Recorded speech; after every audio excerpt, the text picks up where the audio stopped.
So let's talk a little bit more about the 4Fs. This is a diagram from Fear Free Shelter program. If you're not familiar with Fear Free Shelters, it's an online training program that any shelter volunteer or staff member can take. Just talk to our volunteer manager or coordinator, and they will get you set up, help get you set up to take the course. It's about 4 hours. It's really good, and I highly recommend it.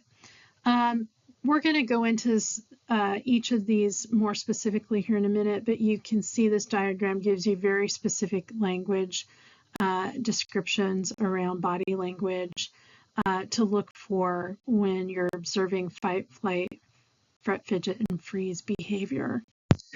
So with fight, this is a more obvious aggressive behavior that we see in cats exhibiting high levels of fear.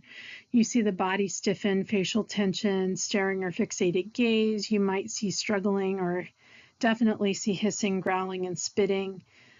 You might see a tail twitching. Might be just the tip of the tail, but it might be the whole tail just swishing back and forth. You're going to see ears rotating, swiveling, or flat to the head.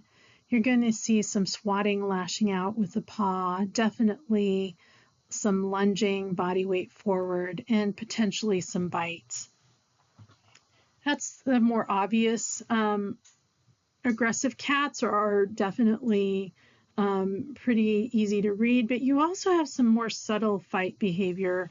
This cat in particular was a cat that was in fight behavior, but it's much more subtle. You can see his weight is forward. If you look closely, that paw is definitely forward. His tail is wrapped around it very tightly. His gaze is fixated. His whiskers are forward. His ears are kind of flattening out.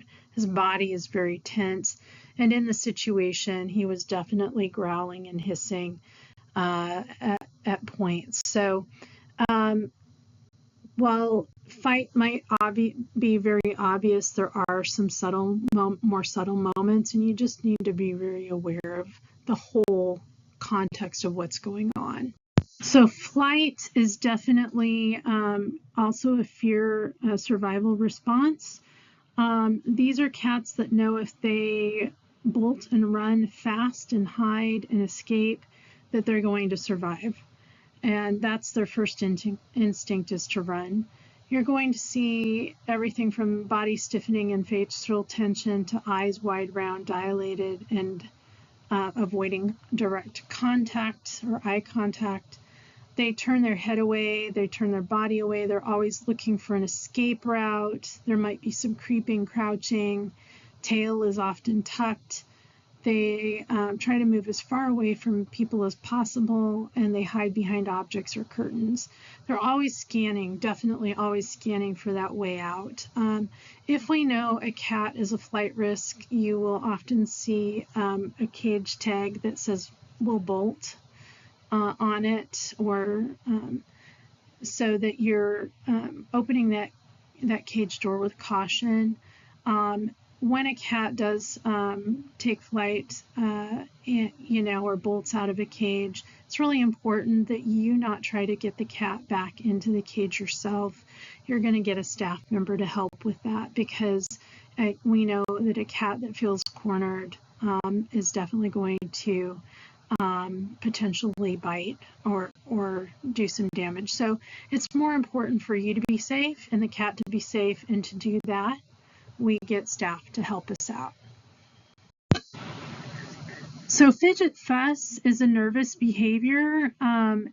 You are going to see a cat that's fidgeting or fussing, might be restless, definitely eyes are wide, round, and dilated. They might be licking their lips, they're looking around, scanning the area, pacing, pawing, sniffing, blinking, shaking off. They might actually be cage aggressive, so like at the door, you're trying to open the cage door and they're swatting at you a lot because they're so restless. These are cats that we just need to be very aware of what's going on with them. Because their behavior is telling us that they're nervous, they're anxious, they're scared, and any cat that's scared could lash out at any moment. So we want to be put ourselves and the cat in the best safety position. We're going to observe that behavior, and we're going to be cautious. Freeze is probably the most heartbreaking response we get from cats in the shelter environment. These are cats that are completely shut down from fear. They're non-responsive and they completely disassociate themselves from the situation. Their body stiffens, their face is tense, and they won't make any eye connection. They never relax or respond to touch. You can pick them up, you can pet them, and their body remains tense. Sometimes if a cat is with us long enough, we can work with them one-on-one, and sometimes they'll respond. If you get them into a foster home and out of the shelter, you might actually see they relax and engage much more easily. It's amazing the difference you can see in a cat once you get them out of the shelter and into a home environment. Or they may never relax, and we put them through the Barn Cat program for adoption as an alternative adoption option. Regardless, we keep trying and we give them the same care and effort we would give to any friendly, confident cat. It's important to remember that freeze is a survival response driven by fear, and it's getting the cat out of that fear state that will help get them adopted.